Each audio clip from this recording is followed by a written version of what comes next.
What is going on? It is Alex coming back at you with another video. And today we're going to be doing a 2-round mock draft because it is mock draft Monday. This is going to be a no trade mock draft with one exception because I always have a trade exception. It is what it is. But if you are new, feel free to like, comment, and subscribe to other fun YouTube jazz. Below my face is my board. Below that is all the ways to get involved with the community as well as take advantage of our two sponsors, Olipop as well as UnderDog Fantasy. Be able to take the most and get the most out of the show by being able to check those out in the description below. Let's get right into this. This is going to be a live mock draft, one trade exception because that's always what I allow for myself in this to make it at least semi-realistic for y'all. So let's get into this. Pick number 1 for the Chicago Bears. Recapping what happened this past week when they played Cleveland. A lot of people are going to shame Justin. Obviously, the box score, if you want to be a box score scout, is not going to look good. But simply put, there were multiple missed opportunities that would have completely changed the narrative. Yes, Justin wasn't in rhythm for a solid portion of the game, but ultimately what I saw was quite encouraging. The pressure that the Browns generated, whether it's JOK or Myles Garrett, is just different. It's just a different level than what most quarterbacks will have to experience on a day-to-day basis. Cleveland is arguably the best defense, and especially in terms of their defensive line in the NFL. So, if a quarterback struggles versus San Francisco, nobody's really going to fully bat an eye. And I feel like it should be the same versus the Browns. Same thing versus the Bears, to be fair. The Bears defense has done a pretty damn phenomenal job. So I am going to give Justin Fields another chance. I know a lot of y'all don't want to do that, but it is what it is. I have faith in him. I think he's a phenomenal player. And I think that without those two huge drops, where Tanyan dropped a wide open touchdown essentially, as well as Darnell Mooney at the end of the game, we'd be having a completely different conversation. So let's get somebody who has a very low drop rate overall, and that's going to be Marvin Harrison Jr.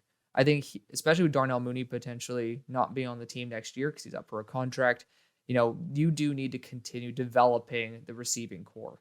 And Marvin Harrison Jr. would be an excellent number 2. I swear to God, Velus Jones Jr., don't even give that guy reps. We all knew it was a bust pick when it happened, and we were all right for that. So Marvin Harrison Jr. going to be a solid selection there for the Bears.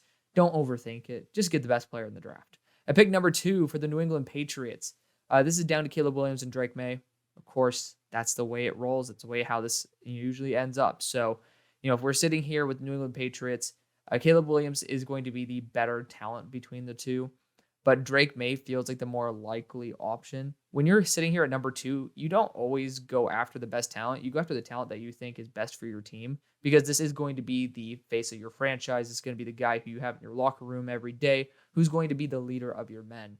And essentially, if you think Drake May is a 98 and Caleb Williams is a 99, choose the guy that you like. And I think a lot of people are starting to come to the conclusion that Drake May is going to be a Patriot over Caleb Williams. And I personally would go Caleb Williams here, but I also like to reflect what I think is realistic because there's no point in going to watch someone's mock draft if it's just their opinion. That's why you see my board below my face, right? So I'm going to be going Drake May here. I think Drake May might be the first quarterback that comes off the board. His high upside plays are phenomenal. Caleb Williams is not as can't miss of a prospect as we kind of thought he was. He does have his relative struggles. Same thing with Drake May. But I do think Drake May will be the first quarterback selected.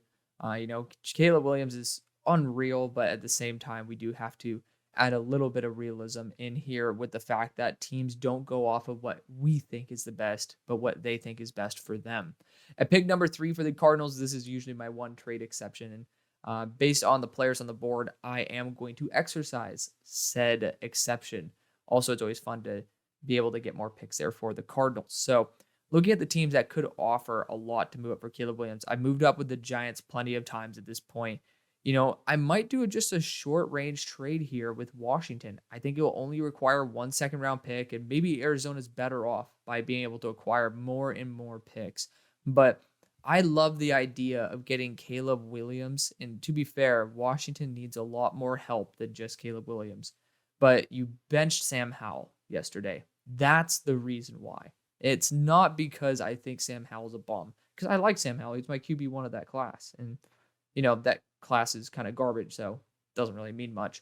But when you do end up benching your quarterback, and he is a 5th-round pick, so it's not like he's on a lengthy contract nor an expensive one, you do try to find your guy. And Caleb Williams does have roots to Washington, if I'm not mistaken. So we're going to do a short range trade here. The Cardinals are going to pick up an extra 2nd-rounder. I think it's solid for both franchises here. That way, Washington still is able to be within striking range of getting an offensive tackle as well, which I think is huge for them.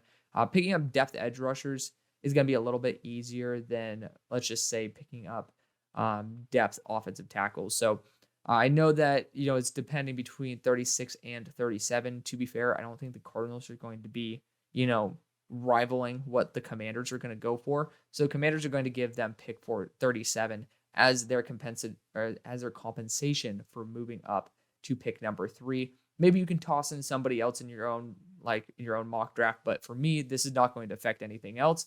We are going to be moving up with the Washington Commanders to select Caleb Williams. Again, with the benching of Sam Howell, I just think that's the way this organization is wanting to aim. And when you have a talent like Caleb Williams on the board, especially when an in-division rival is trying to get him, it makes a lot of sense to do that. So at pick number 4, we're not going to be doing any more trades for the rest of the draft. So that was my one minute trade exception. We're back with the Cardinals, and it's down to corner, defensive interior, and offensive tackle. That's the way that you got to roll. And it's depending on how you value Paris Johnson as a right tackle. Do you want to risk him going back to left and then not being actually as good as a right tackle, and then just saying, well, screw it, well, we've got a right tackle, we got to stick with Paris at left?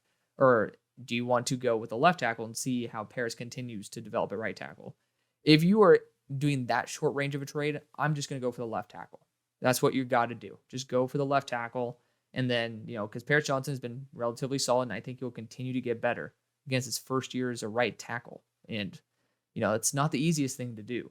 So I'm going to go after another super high-end prospect here in Olu Fashanu. We're going to get DJ Humphries out of there, and we're going to draft a superstar tackle here in Olu Fashanu.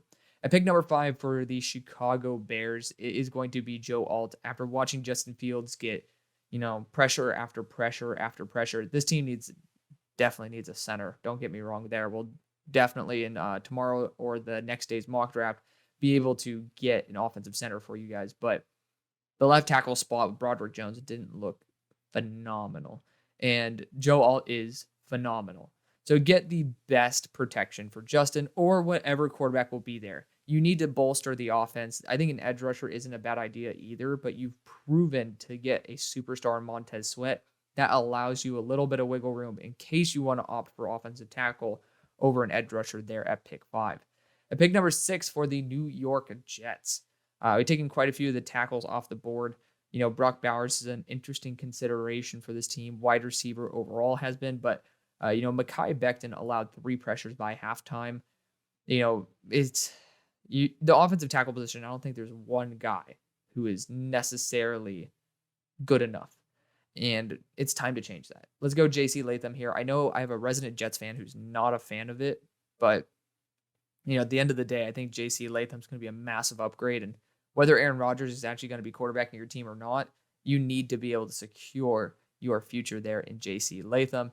At pick number 7 for the Giants, this is going to be a rush to the podium to draft Jaden Daniels, quarterback out of LSU.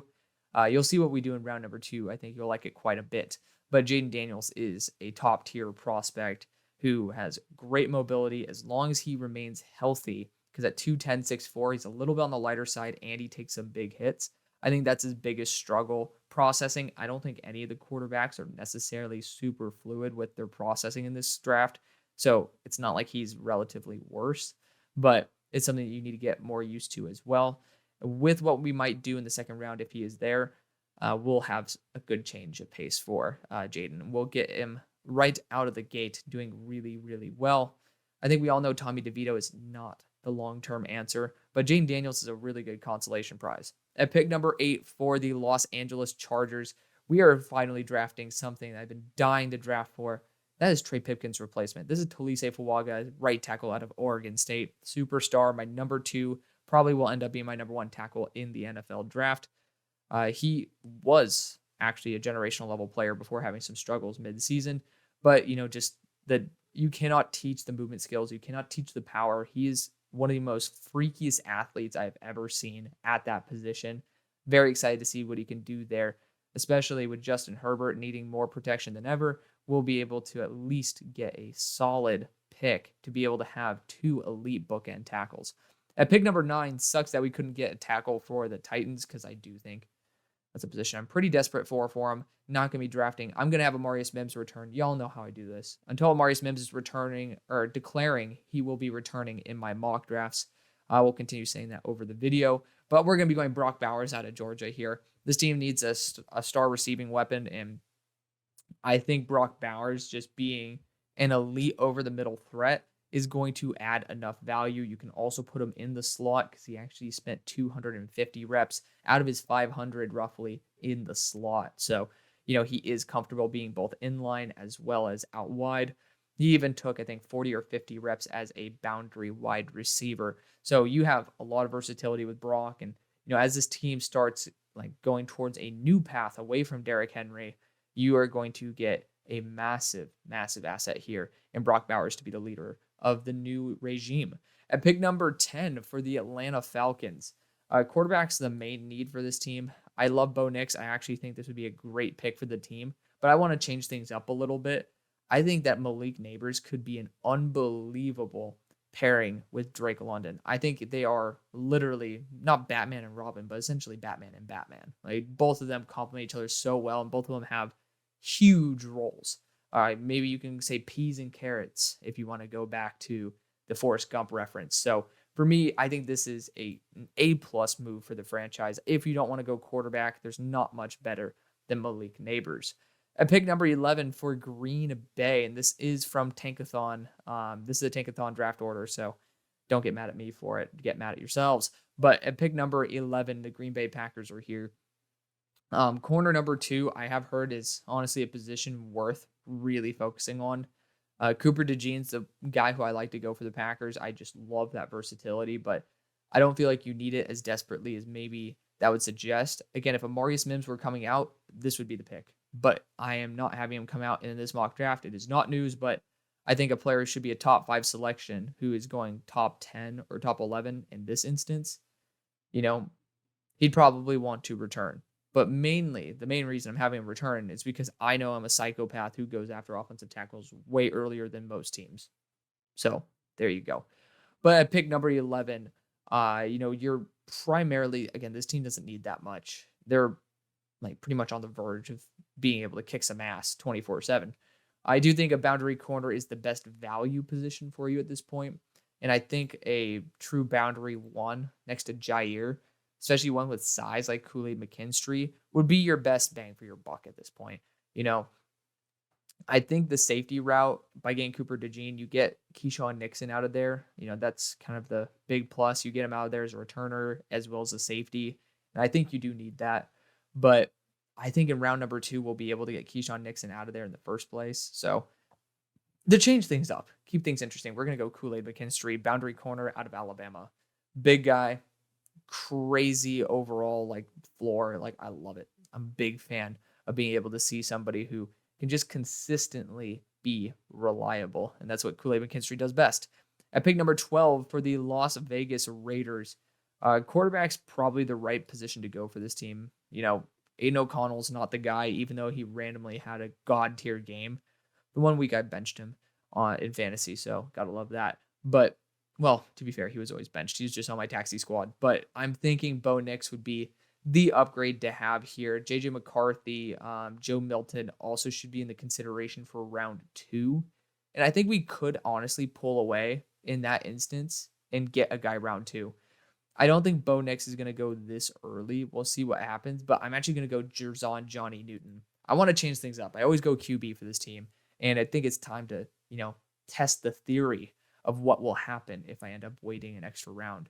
At pick number 13 for the Seattle Seahawks, quarterback is probably the most likely route I would like to go for this team. You don't have a second round pick. I don't think there's very many other positions that would be as big of an upgrade as quarterback. There's no way. They have Tez Walker as a top 22 prospect. Holy Toledo, yo. Hold up. They dropped a Mecca Buka, Keon Coleman all the way. Hey, shout out to Jermaine Burton. Let's go. Man, this is wild. This is kind of crazy.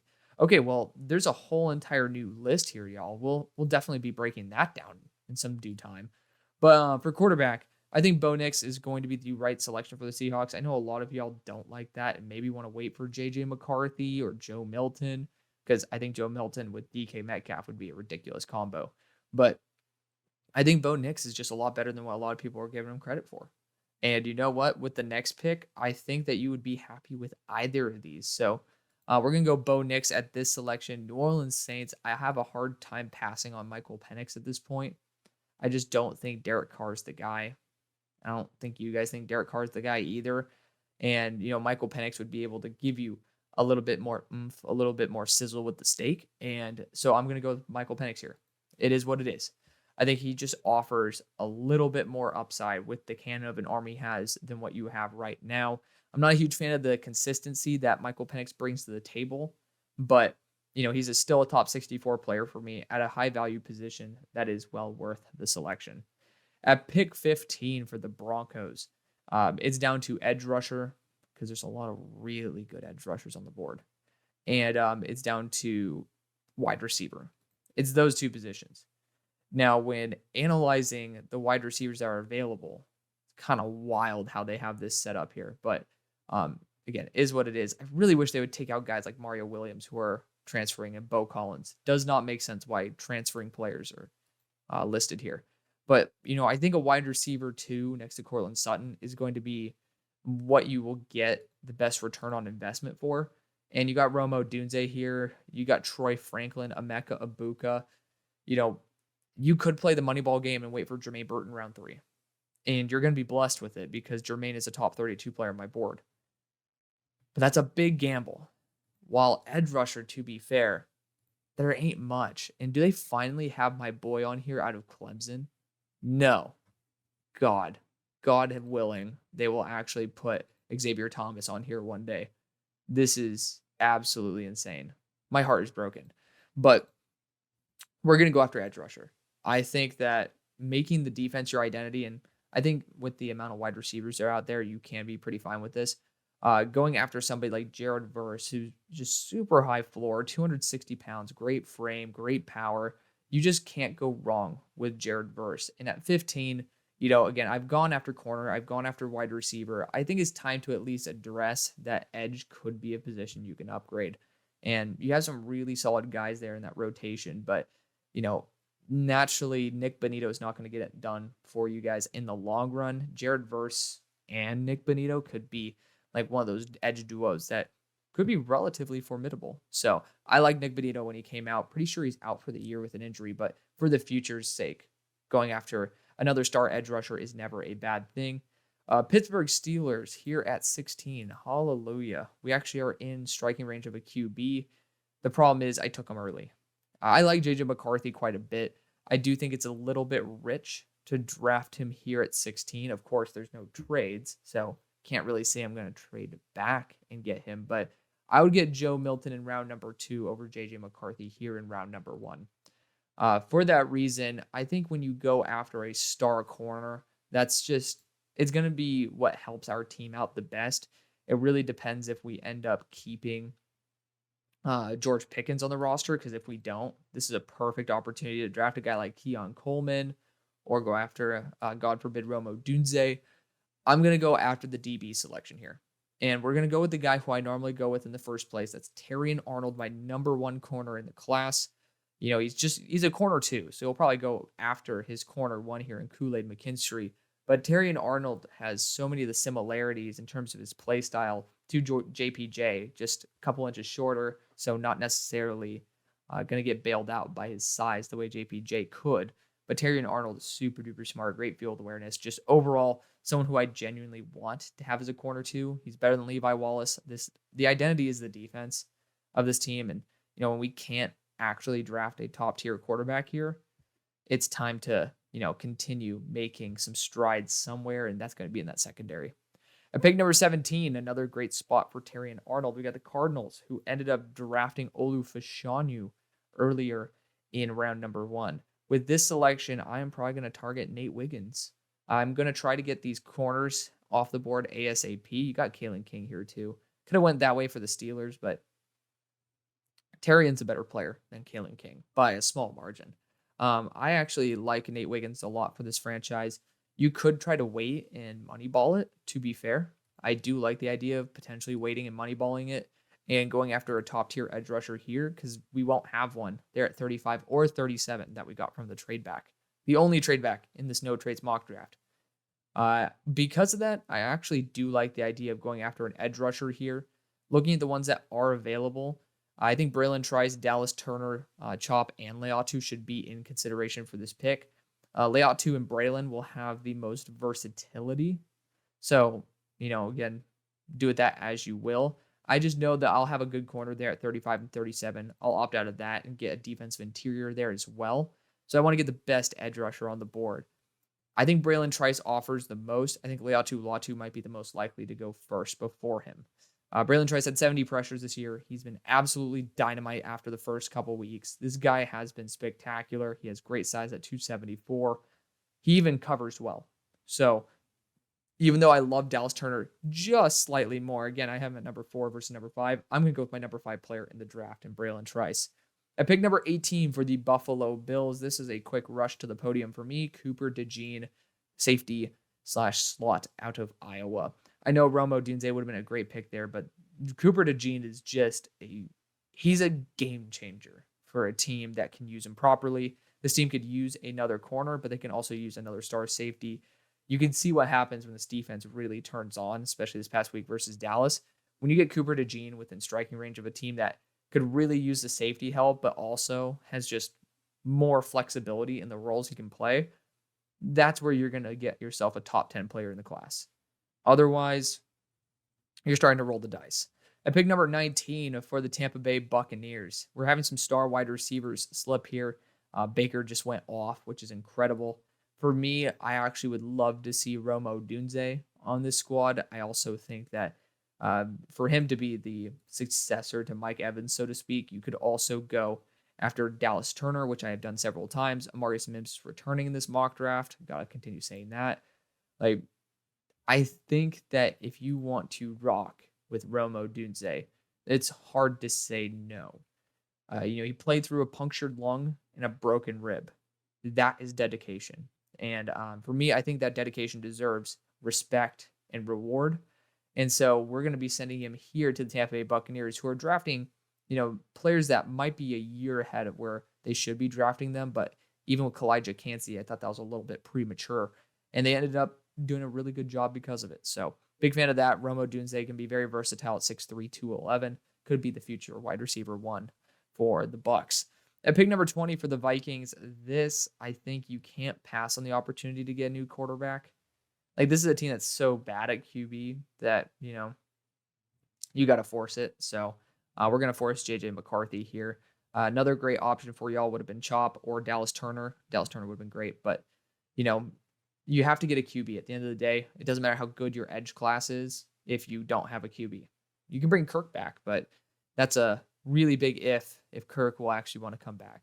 At pick 21 for the Los Angeles Rams, based on the players who are here, again, Amarius Mims is returning in this mock draft.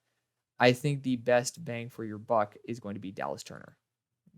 Number 4 player in the class at number 21 is incredible. Pairing him up with Byron Young, you might be lacking a little size at edge, but my God, the versatility you have with those two is through the roof. I'm a huge fan of the potential of Dallas Turner and Byron Young.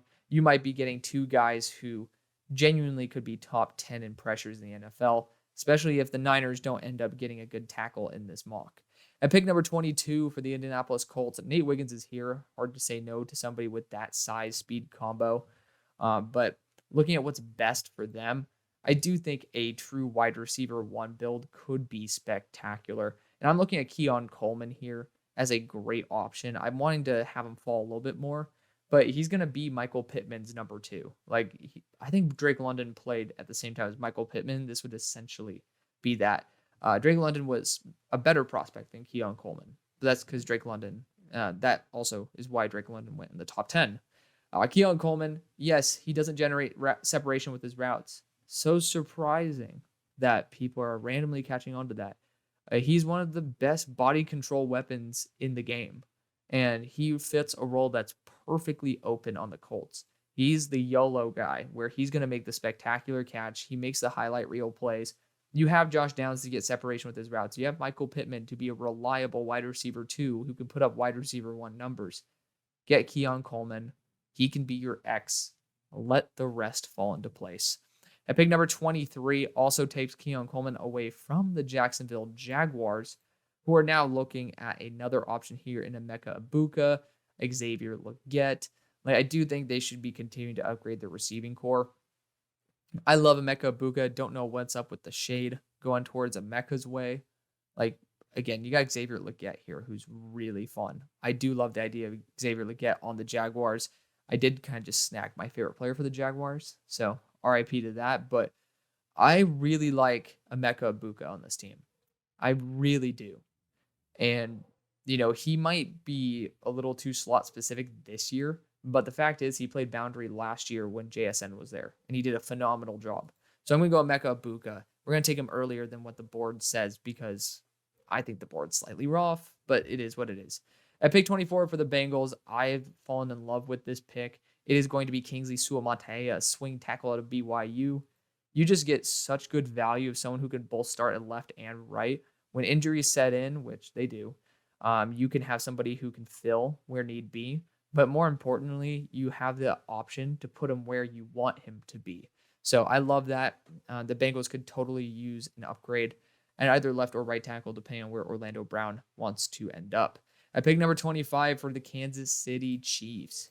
I think Troy Franklin would be crazy. Same thing, Brian Thomas. They can work for this team very well. Xavier Legette's catching my eye. He really is. Tavondre Sweat, Xavier Legette, those are the guys who are really catching my eye at this point. You have some incredible edge rushers here. Could get Leatu Latu and kick him inside. But when I see Xavier Legette, and I'm imagining seeing a guy who's 6'3", 230 pounds, can run a 4.3, getting thrown the deep ball by Patrick Mahomes, that gets me excited. And then having him pair up with Rashee Rice, who's already over 200 pounds, you're building a sizable receiving core that is worth fearing. So I'm very excited for that. At pick number 26 for the Texans, defensive interiors place I want to go, but with the value of 3 top-tier, 4, including Kalen King. Top-tier players, again, Amarius Mims is returning in this. You cannot say no. Leatu Latu, he's going to be the guy with the size, like 260 plus. Chop Robinson, like the pure upside. It's hard to say no to Leatu Latu, though. And I think you can get some good defensive interior later on with a pick at 49. We could probably get another defensive interior. You will not find somebody with the upside of 265 pounds with super duper long arms like Leatu Latu. At pick 27 for the Dallas Cowboys. I don't want to be rinse, wash, repeat with this pick, but it's kind of hard to say no, especially in a thinner tackle class after round 1. Well, after I finished drafting round 1, then going Jordan Morgan. Like, these 2 tackles, Barton and Fautanu, should be guards. Amarius Mims in this is returning. Like, Patrick Paul, not good enough to start, in my opinion. Karan, developmental. Definitely, if you want a round 2 target to go after at left tackle, that's your guy. So you really have one more guy you're praying for, and that's Karan Ahmad-Jadje. I think that is dangerous to hope for. Now, if you want to go defensive interior back-to-back years, that's your own thing. I do like the idea of potentially getting Nate Wiggins. The value is incredible, but I'm going to be rinse, wash, repeat this time. We're going to go Jordan Morgan out of Arizona. At pick number 28 for the Detroit Lions, I want to go Chop Robinson so badly. I really do. But it's so hard to pass on a top-tier corner like Nate Wiggins at this point. To change things up, because I usually go Chop for this team, we're going to be going Nate Wiggins out of Clemson, getting a true boundary corner number 1 as the dogs bark in the background. It is what it is. At pick number 29, the Miami Dolphins are up, and Chop Robinson almost impossible to say no to. Like, kind of hard to say no to him right now, but you could look at Graham Barton being very versatile, can play that center role because Connor Williams is up, and you have, I think, 2 guards. Both of them are up for a contract. That's kind of scary. And Graham can fill in a tackle if need be. I'm going to go after Graham Barton. He got recruited to Duke as a center, and then you actually have the ability to put him at either guard spot. The versatility and the athleticism really work very well, specifically for the Dolphins. At pick number 30 for the Philadelphia Eagles, this is as good as you can ask for, especially, well, Amarius Mims would have been my pick 11. So again, he's returning to school in this mock draft.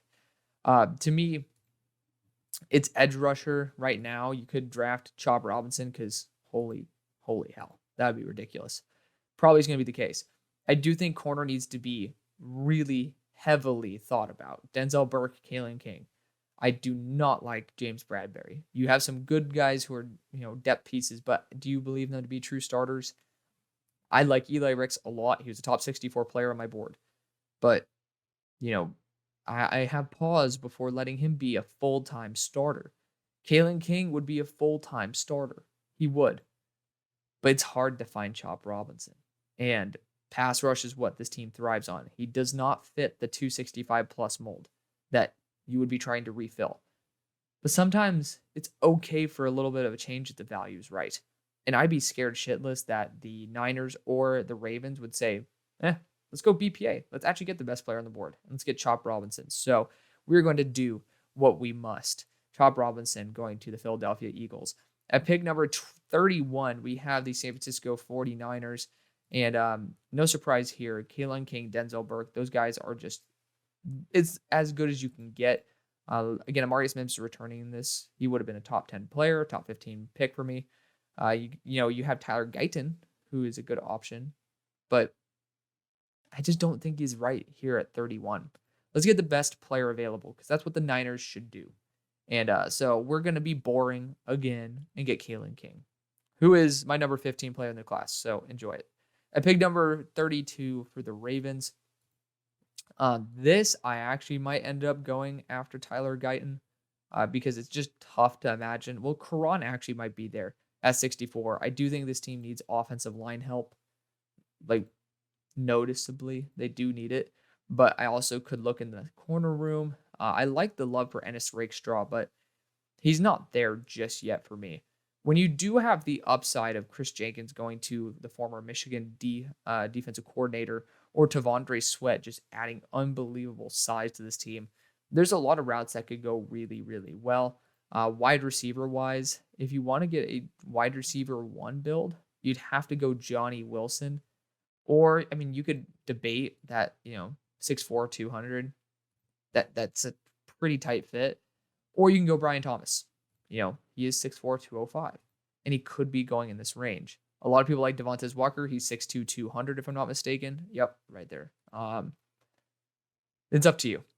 I think because I've heard enough complaints about the receiving core, I'm going to go Brian Thomas. We'll see what happens. I actually just screwed over the Giants, by the way, because that was my master plan for them. But, sorry, Giants fans. You're going to still end up with an elite QB. At pick number 33 for the Carolina Panthers, y'all need help. Y'all need help big time. Left tackle is just not available. Right tackle is not a position I think you'd necessarily want to fill. Wide receiver one is where it's at. It's A.D. Mitchell or Troy Franklin. A.D. Mitchell has better size. Troy Franklin's a better player. It's up to you. I think I went Troy Franklin for y'all last time. Jermaine Burton, honestly, I'm glad that he's starting to get some love here. He's 6', 200 damn near. He doesn't have the height of Troy Franklin. I'm going to go with Troy here. I think Troy's the right move. So let's go Troy Franklin. At pick number 34 for the New England Patriots. Again, I'm just going to continue rocking wide receiver because I do think there is a significant drop-off after round 2. And, you got A.D. Mitchell here. This is a guy who I totally could see being super successful here in New England. But at the same time, I find it hard to pass on Jermaine Burton and pairing him back up with Bill O'Brien. Just being able to get the talent level. I mean, y'all know, if y'all been following the show, y'all know I've had Jermaine Burton as a top 32 player this whole time. Even when he was considered like 250, I have him as a top 32 player. He is a special type of player. He has groundbreaking speed, smooth routes, great jump catch ability. There's not that much that's wrong with Jermaine Burton. He's even solid size. I mean, 200 pounds at 6 foot is a good size receiver. I think I want to go for a little bit more height. So that's why I'll go A.D. Mitchell, but really want to put in the nugget there for Jermaine Burton. At pick number 35 for the Arizona Cardinals, we're going Tavondre. Well, I could go Chris Jenkins, but we'll just get the 362 pounds of Tavondre Sweat and call it a day. At pick number 36 for the Washington Commanders, I want to go after a starting caliber player, and Tyler Guyton is here. We ended up getting Caleb Williams in the first round, so at 36, Washington goes after Tyler Guyton. At pick number 37, the Arizona Cardinals, via the little trade here with Washington, is back on the board. So we've got Tavondre Sweat. We've gotten a top-tier edge rusher in Braylon Trice. And then we have also gotten Olu Fashanu. So tackle, defensive interior, and edge rusher. Corners are still plentiful on the board. And I'm going Denzel Burke, a top 30 player, actually a top 25 player there at 22 on my board, just to continue helping out that secondary. At pick 38 for the Green Bay Packers, we are going to opt for a safety here. And it's really up to you, but I like the idea of Tyler Nubin on the squad. Just super well balanced, has had an incredible year, doesn't have the peaks and valleys that you've experienced with Cam Kinchins, and we get Keyshawn Nixon out of there because he can be very versatile as well. At pick 39 for the Giants, drafted Jaden Daniels in the first. I was all excited to go and pair him up with his LSU buddy and Brian Thomas, but I ruined my own master plan there. So let's look at what's best for the team. So I do think wide receiver, again, Jermaine Burton excites me. I think he'd be an unbelievable addition. But you can get Johnny Wilson, who was there with Jaden Daniels there at ASU. I don't know what's up with the demonization of a 6'7", 240-pound player who runs 4.5. He has drop issues. Yeah, he does. That's his one issue. He generates separation better than Keon Coleman does. He is as good of a jump catch threat as Keon Coleman is. And he's just a really lengthy receiver. So I know this might irritate people, but I genuinely want to go after Johnny Wilson for this team. I don't see him being taken, though, in the next couple. So I will wait for 45 on that one. When looking at other positions to target, I actually think JT Tuimoloau might be a really good combo there with KT. And I think they complement each other very, very well.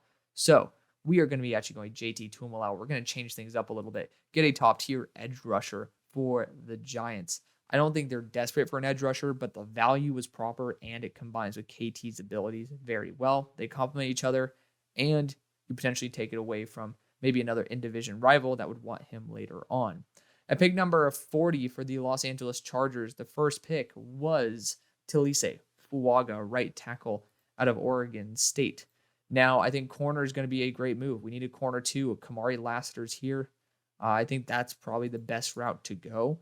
Besides that, you got wide receiver. Jermaine Burton would be ridiculously good here, but you do have Mike Williams as well as Keenan Allen for one more year. So we're going to go corner. You could go TJ Tampa. You could go after Kamari Lassiter. You could go Ennis Rakestraw too. I do love the fact that Ennis is getting respect because I think he's over 6'2", or he's only 6 foot. He's been a very talented corner there for Missouri. So big fan of what you have on the board. Not to mention my boy here at 23 and Dwight McLaughlin, who, I still have not seen any news on the guy in determining whether he's actually going to come out or not. So I'm looking right now, Dwight McLaughlin.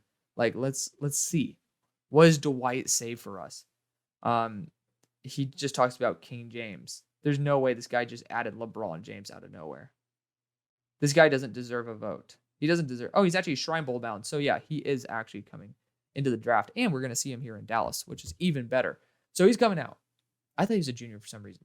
So another shame that he is not listed here. Jabbar Muhammad. I actually think this guy's a beast. Got to watch out for Jabbar. This guy's a really good corner. Might even sneak into this video. But bottom line, I'm going to go Kamari. You're getting a 4.2 to 4.3 speed corner from Georgia with ridiculous movement skills. Give him to any of the DBs that are talented there, Asante Samuel, or why am I forgetting the safety, Derwin James, and just let him go to work. This guy's ridiculously talented, though. At pick 41, the Tennessee Titans are on the board. We ended up drafting Brock Bowers in the first. With this selection, the Tennessee Titans should be going after an offensive tackle. The issue is, do you want to go after Karan this early? Troy would be an interior offensive lineman. Don't think that's necessary at the moment. Amarius Mims is returning. Also sending you another Georgia tackle. Not really on my short list of things I'd like to do. So the next position to target could be like corner. I think that's just going to be the best value at this point in the draft. I really think offensive tackle is something you need to do to go after, but the value is just not there in reality. I like Karan, but even for my love for him is limited. We're actually going to go Dwight McGlothern, cornerback out of Arkansas. Max Melton will be my placeholder for him, but it is Dwight McGlothern, number 23 player on my board out of Arkansas.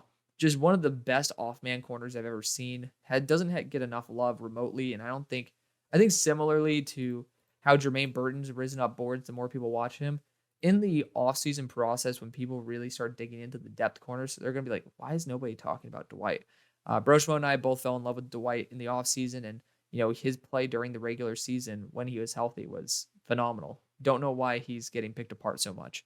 At pick number 42 for the Atlanta Falcons, we actually drafted Malik Neighbors in the first. With the 42nd selection, the Falcons, I have a hard time passing on Joe Milton here, but I did draft Joe Milton to y'all in the last draft, and most of those quarterbacks are returning. I think that y'all picked up on that since I wasn't even mentioning them. Looking at the options available, Chris Braswell is very good value. Adisa Isaac, I think, if I'm not mistaken, was the leader in sacks in the nation as well. Could look at a corner number 2 as well. Could even go back-to-back wide receivers at this point. Jermaine Burton complements Malik Neighbors as well. Like that, Malik Neighbors, Jermaine Burton, as well as Drake London would be a ridiculous wide receiver core. But I think you can wait on that. I actually am going to opt for edge here. I'm going to go Chris Braswell, edge rusher out of Alabama. It doesn't fit the 270 build role that you guys are kind of trying to fill there, but sometimes it's okay to go best player available. At pick number 43 for the Green Bay Packers, I do think running back is probably the best way to go, but I haven't even drafted left tackle yet for y'all. We have so far drafted Kool-Aid McKinstry, cornerback, as well as safety Tyler Nubin. I am going to draft, I'm going to do it, Karan Ahmad-Jadjeh, left tackle out of Yale.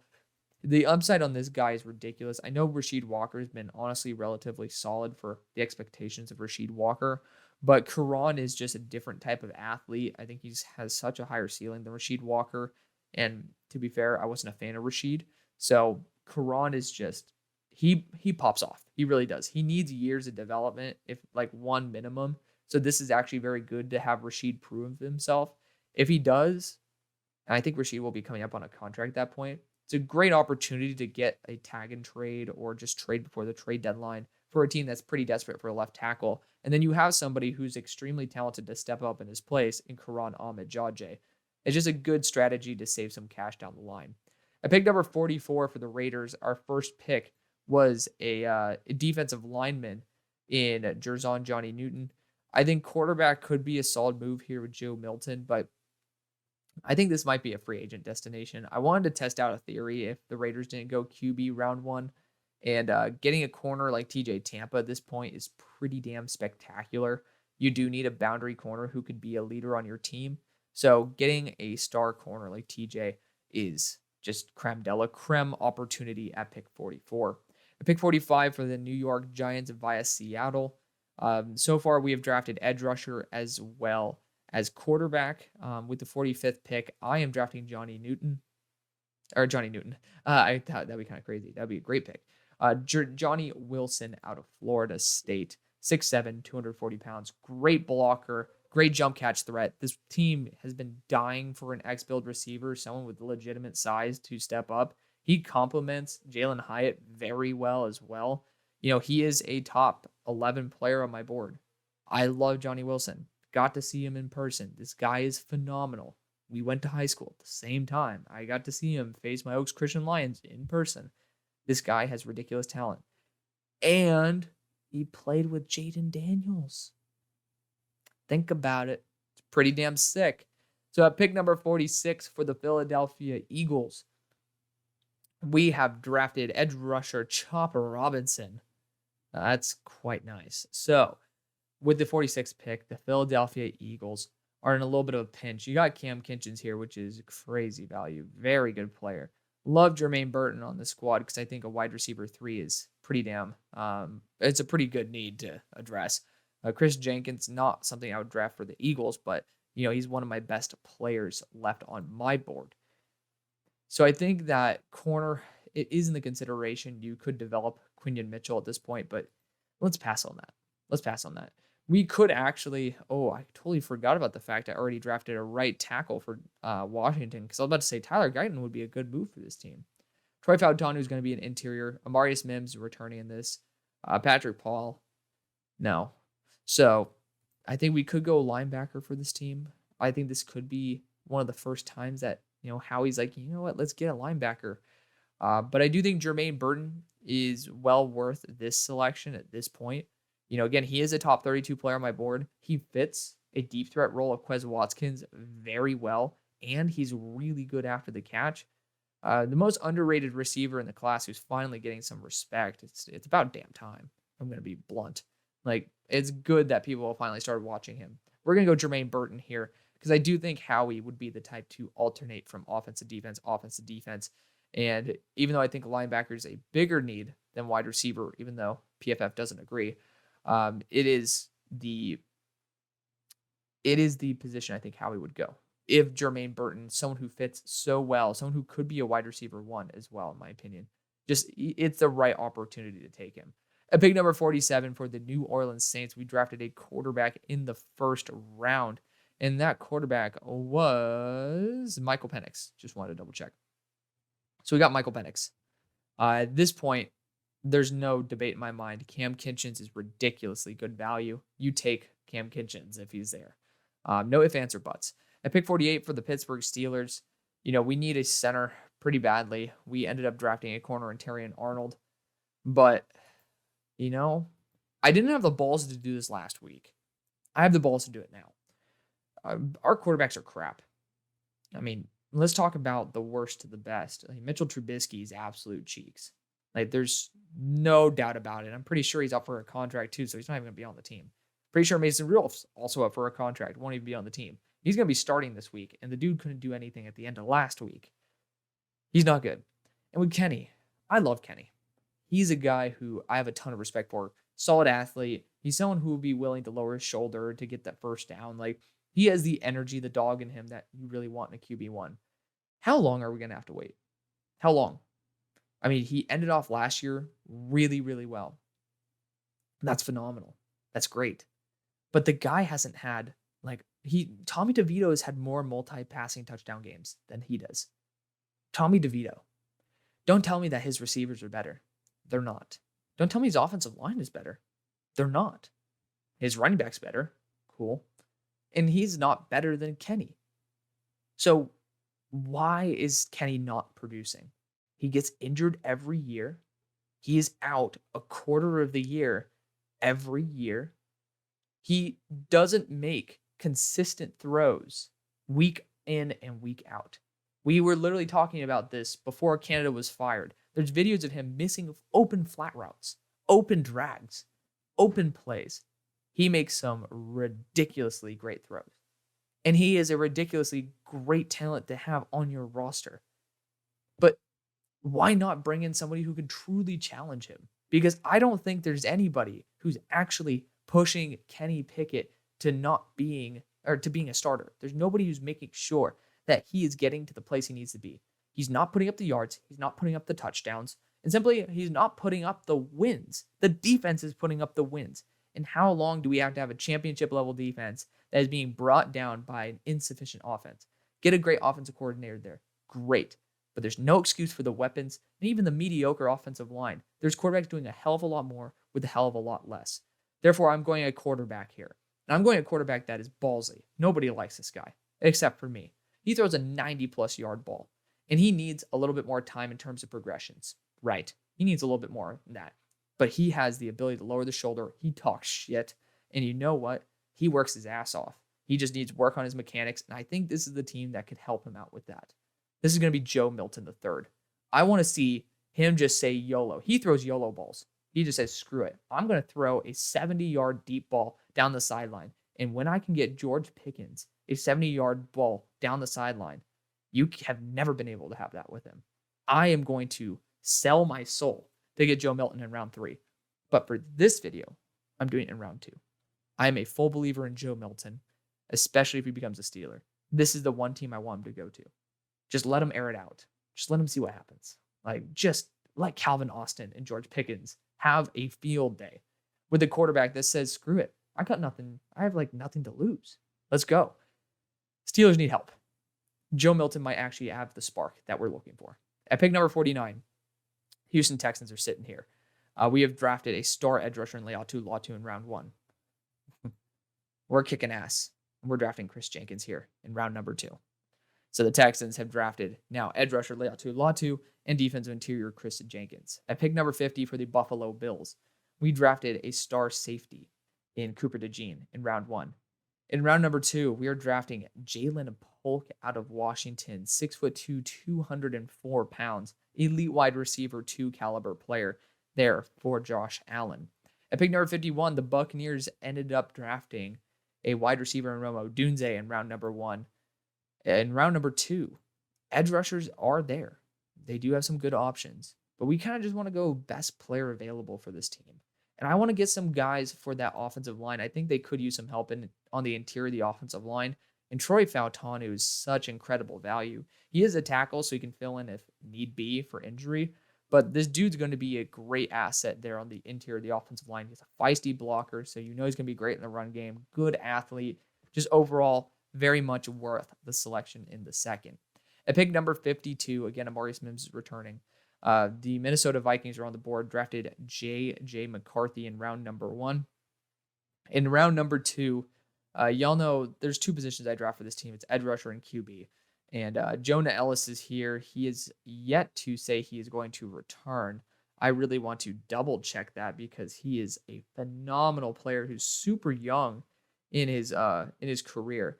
So making sure he has not said anything. He's a consensus All-American. That's the news of the year at the moment. He has not ended up coming back to school. So that is a good sign. Double checking on his own page. He has not posted anything. So Jonah Ellis, you are a Minnesota Viking. He's going to get trained up because he's a crazy athlete by Danielle Hunter, who hopefully should be brought back. And now you have just another two elite edge rushers with a top-tier quarterback who is used to throwing 2 very elusive weapons. So I'm excited to see what he will be able to do there in Minnesota. At pick 53 for the Rams, I'm resisting it. I go Leonard Taylor every damn week for this team. I'm resisting it. In the first round, the Los Angeles Rams went Dallas Turner. So with this selection, the Los Angeles Rams could not really go wrong with a left tackle in Patrick Paul, but I'm not there yet with him. I think you could get better value out of a corner like Quinyon Mitchell.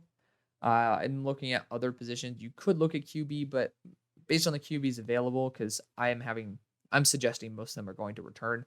I'm not really a huge fan of it. I'm going to go after the best linebacker in the draft because why not?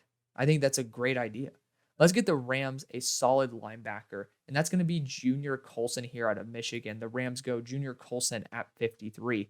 At pick 54 for the Colts, we went after Keon Coleman in round number 1. In round number 2, the Indianapolis Colts should be looking again at defensive back. I am in love with my man there in Jalen Jones, but I am not going to be sold on him being the future that, I don't know if he's going to be the future corner 1 for you, but he could be. Christian Haynes, I drafted him to y'all last week, and I think I'm still there. But defensive interior, I do really want to take a peek, and Leonard Taylor's too good to pass on. So to keep things fresh, we go Leonard Taylor the third out of the U. Someone who should be going back to school, but Miami is a little bit in some limbo there in terms of their overall outlook for the future. It does not look great. At pick 55 for the Jacksonville Jaguars, y'all know where I'm rushing with this one. We're going Christian Haynes out of Connecticut. Top 15 player on my board. Best guard in the class. Just, again, Connecticut. Most guys will not be drafted pretty highly out of Connecticut, but super excited to see how he's going to do at the Senior Bowl. At pick number 56 for the Cincinnati Bengals went Kingsley Suamataia in round number 1. We are going to be going after Jatavian Sanders, tight end out of Texas. Just going to be a guy who can also play in the slot. I like that versatility. Just consistent, high upside, poor tight end class, worth the pick. Pick 57, another team that I probably would have opted for Jatavian Sanders. We have the Chiefs who went after someone similar in size to Jatavian in, where's his name? Where's he at? Xavier Legette out of South Carolina with the 57th selection. Defensive interior is the way I go. And, Byron Murphy and Rukaroro, those are the guys who I'd really want to target. And I think Rukaroro is special. Same thing with Byron Murphy. He doesn't have an official grade yet. He should, but he doesn't. We're going to be going Rukaroro here. Just an unbelievable upside there from somebody who I probably should have taken at 56. But, I think Bengals should be adding more to the offense than the defense at this point. Rukaroro is just, you get 295 pounds of pure muscle, which means he has room to add a lot more weight. And he's a crazy athlete. He's super versatile. And he goes 100% every rep. I love players like that. That's why he is my number 33 player in the class. I picked number 58 for the Cleveland Browns. Wide receiver, defensive interior. Those are the ways I would probably like to opt for this team. Looking at the options available, you got Tez Walker here, but again, I'm just not over the moon about Tez yet.